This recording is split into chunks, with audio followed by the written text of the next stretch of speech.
अल्लाहु अकबर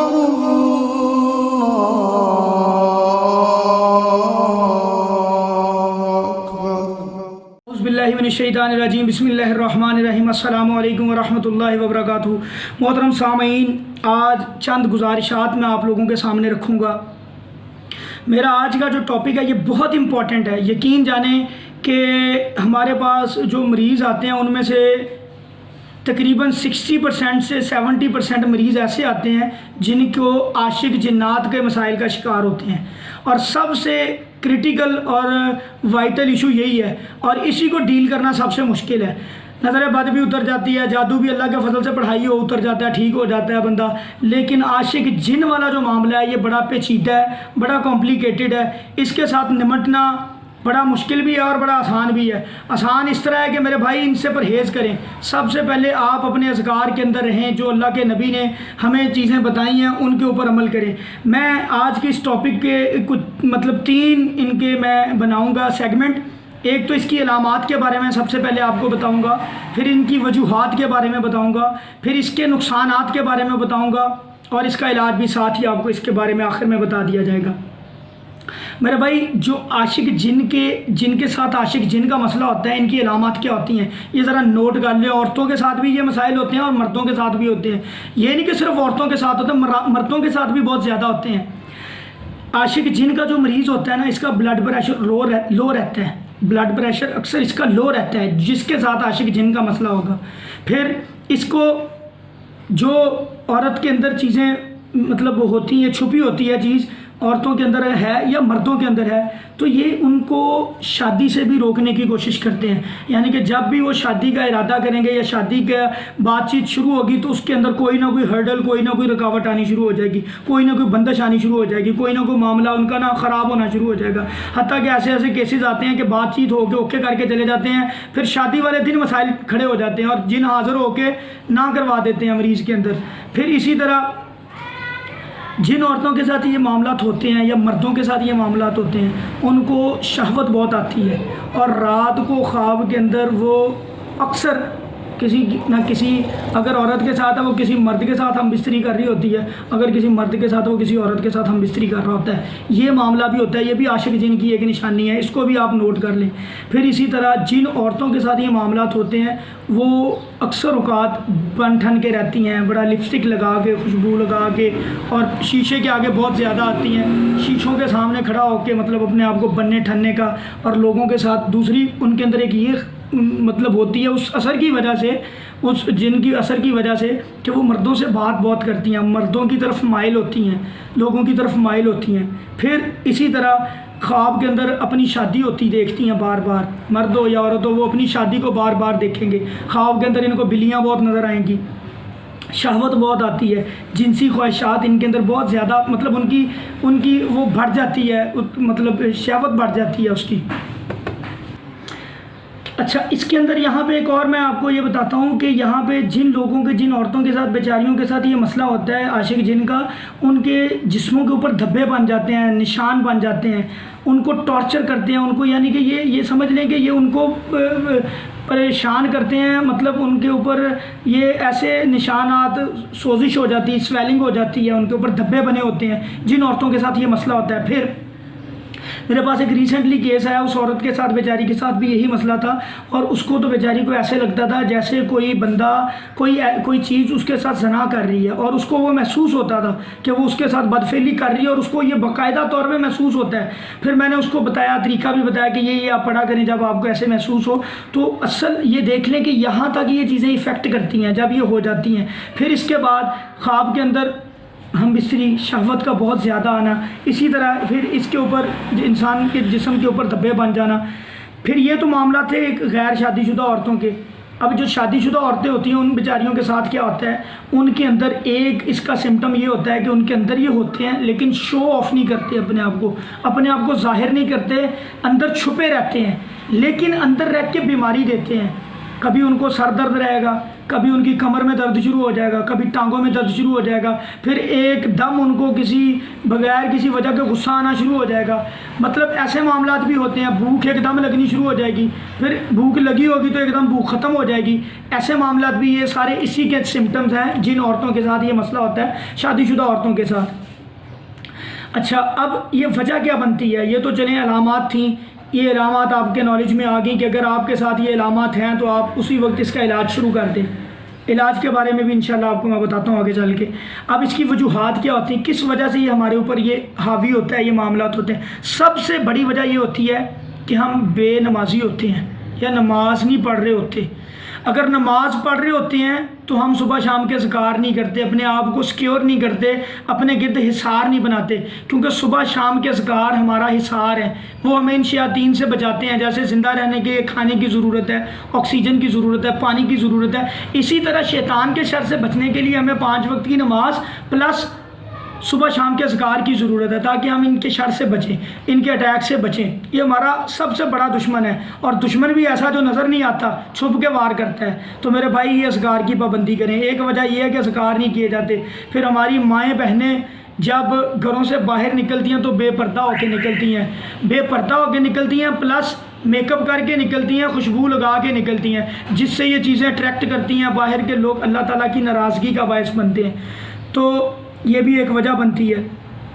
फिर वो लड़के लड़कियां जो ज़ानी होते हैं, ज़ना करते हैं, उनके ऊपर भी ये अटैक करते हैं। जो शराबी होते हैं उनके ऊपर भी ये अटैक करते हैं। तो इसी तरह फिर जो औरतें खुले बाल छोड़ के बाहर निकलती हैं, बाल उनके खुले होते हैं, इनके ऊपर भी अटैक करते हैं। शादी ब्याह पे जाती हैं तो मेकअप करके बन ठन के जाती हैं और पर्दे का कोई इंतज़ाम नहीं करती, उनके ऊपर ये लाजमी अटैक करते हैं। और बहुत सारी औरतों के साथ ये मामलात होते हैं।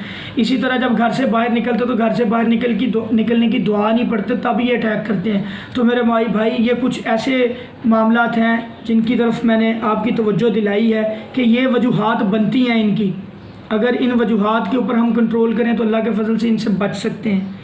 इसी तरह अगर हम किसी जगह पे पेशाब करते हैं तो आवाज़ लगा के, किसी भी ओपन जगह पे, खुली जगह पे करते हैं तो आवाज़ लगा के करें, दुआ पढ़ के करें, ताकि अगर कोई ऐसी चीज़ है तो वहाँ से परे हो जाए, आपके ऊपर मुसल्लत ना हो सके। तो ये इसका भी अहतमाम करें। वाशरूम जाएँ तो दुआ पढ़ के जाएँ, लाजमी पढ़ के जाएँ वाशरूम जाने की। अब मेरे भाइयों, इसके नुकसानात क्या होते हैं? ये नुकसानात की एक बड़ी लंबी लिस्ट है। औरतों को सर दर्द रहता है, मर्दों को सर दर्द रहता है, स्टमक अपसेट रहता है। स्टमक का मसला 90% जादू के या जिन के मरीज़ों को होता है, ये भी बात याद रखिएगा। जिस बंदे को स्टमक का मसला हो ना, मैदे का मसला हो, वो लाजमी अपने आप को चेक करवाए, उसके साथ रूहानी मसला हो सकता है। ज़्यादातर केसेस जो मैदे के मरीज़ आते हैं उनके साथ यही होते हैं। अच्छा, ब्लड प्रेशर कम होना, ब्लड प्रेशर का कम होना, वैरी करना, कभी बहुत ज़्यादा बढ़ जाना, अक्सर कम रहता है ऐसे मरीज़ों का। बाल बहुत ज़्यादा गिरते हैं ऐसे मरीज़ों के, कसरत से बाल, मतलब बाल ऐसे जैसे बड़ा कमज़ोर, बाल बड़े कमज़ोर और गिरते हैं, वो कंघी करते हैं तो बालों का एक गुच्छा हाथ में आ जाता है। ठीक है, ये भी एक मतलब है, नुकसान है इसका, और निशानी भी कह सकते हैं इसको। इससे भी पता चलता है क्योंकि इस तरह के मामलात हैं। दर्द रहती है जिस्म के अंदर हर वक्त, बेचैनी वाली कैफियत भी हो जाती है, और हैज़ के मसाइल भी होते हैं। हैज़ की जो औरतों के अंदर हैज़ की आने का जो है शेड्यूल, वो भी इसके अंदर थोड़ा सा अपसेट होता है, उसके अंदर भी कमी बेशी आ जाती है। अक्सर औरतों का हैज़ रोक देते हैं, किसी औरत को हैज़ रोकते नहीं है, उसको मतलब हैज़ होता ही रहता है, वो खून आता ही रहता है। तो इसके बारे में नबी सल्लल्लाहु अलैहि वसल्लम ने बताया कि ये शैतान की वजह से होता है। आप उसमें अंदर क्या करें, अपने अयाम पूरे करें, अयाम पूरे करके आप अपना नमाज शुरू कर दें जितने दिन आपको हैज़ का मसला रहता है। अच्छा, इसके बाद मेरे भाई, नेचर के अंदर, फितरत के अंदर चिड़चिड़ापन आ जाता है। औरत है या मर्द है, चिड़चिड़ा सा, ज़िद्दी सा इंसान हो जाता है, जिसके साथ गुस्सा बहुत ज़्यादा आता है ऐसे बंदे को।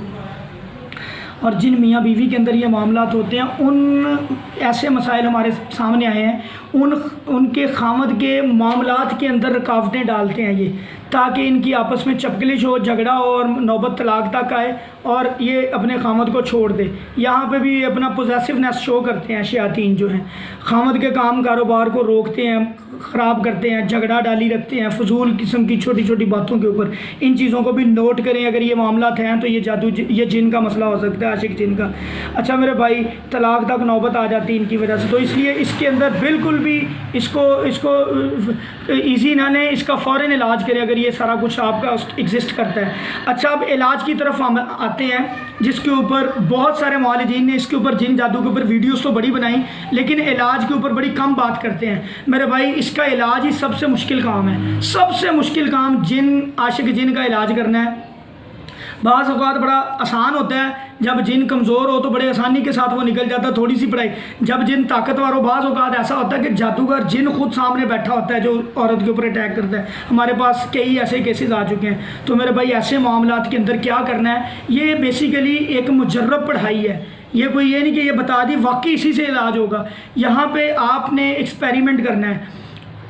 सूरह बकरा पढ़ें, आयतुल कुर्सी पढ़ें कसरत में, उसमें आयतुल कुर्सी, सूरह बकरा की आखिरी 2 आयात, सूरह बकरा की पहली 5 आयात, सूरह फातिहा पढ़ें। इसी तरह सूरह ताहा की आयत नंबर 69 पढ़ें, सूरह अराफ की आयत नंबर 117 से 122 तक पढ़ें। इसी तरह फिर सूरह मोमिनून की आखिरी 4 आयात पढ़ें।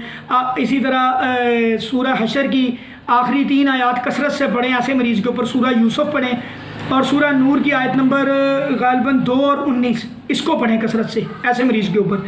फिर सुबह शाम के अज़कार वो मरीज़ करे, सुबह शाम के अज़कार लाजमी करे, और खुशबू का इस्तेमाल करे मर्द 24 घंटे। औरत है तो सिर्फ घर की टेरिटरी के अंदर जब है तो रात को सोते वक्त इस्तेमाल करे, और अपनी शर्मगाह के ऊपर खुशबू लगाए, मर्द भी औरत भी लाजमी लगाए जिसको आशिक जिन का मसला है। अच्छा अब ये सारी चीज़ें हैं, ये सारे एक्सपेरिमेंट्स हैं। अब यहाँ पे क्या होता है, जब एक मरीज़ के ऊपर पढ़ाई की जाती है जादू जिन वाले आशिक जिन वाले के ऊपर, तो वहाँ पे पढ़ाई के दौरान मरीज़ को भी चाहिए वो नोट करे कि किस चीज़ से उसको इरिटेशन हो रही है, किस पढ़ाई से उसको ज़्यादा तकलीफ़ हो रही है, वही पढ़ाई उसका इलाज होता है। आयतुल कुर्सी से नहीं होती किसी को अल्लाहुम्मा अजिरना मिनन नार से होनी शुरू हो जाती है, किसी को बिस्मिल्लाह से होनी शुरू हो जाती है, किसी को अल्लाहु अकबर से होनी शुरू हो जाती है, किसी को किसी दुआ से मसनून दुआ से होनी शुरू हो जाती है, किसी को आफा हसिबतुम वाली आयत से होनी शुरू हो जाती है, किसी को अंता मौलाना फंसुरना अलल कौमिल काफिरीन से होनी शुरू हो जाती है। तो मेरे भाई किसी को फलक से होनी शुरू हो जाती है, किसी को नास से, किसी को बिस्मिल्लाहि अर्कीका मिन कुल्ली शैइन युज़ीका मिन शर्रि कुल्ली नफ्सिन व इन्नी हासिदिन अल्लाहु यशफीका। एक मरीज़ा को अल्लाहु यशफीका से होनी शुरू हो गई थी। तो मेरे भाई ये हर एक के ऊपर वेरी करता है, एवरी केस जो होता है, एवरी केस इज़ डिफरेंट, उसके ऊपर मुख्तलिफ पढ़ाई असर करेगी।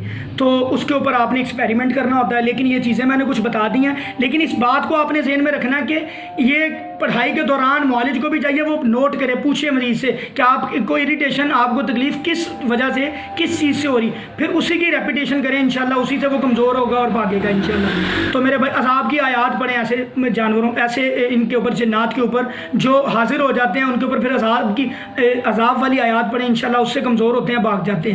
तो मेरे भाई ये इसका इलाज है इस तरीके से। और इन चीज़ों से मेरे भाई अगर बचना है तो सुबह शाम के अज़कार और 5 वक्त की नमाज की पाबंदी करें। अस्सलाम वालेकुम रहमतुल्लाह।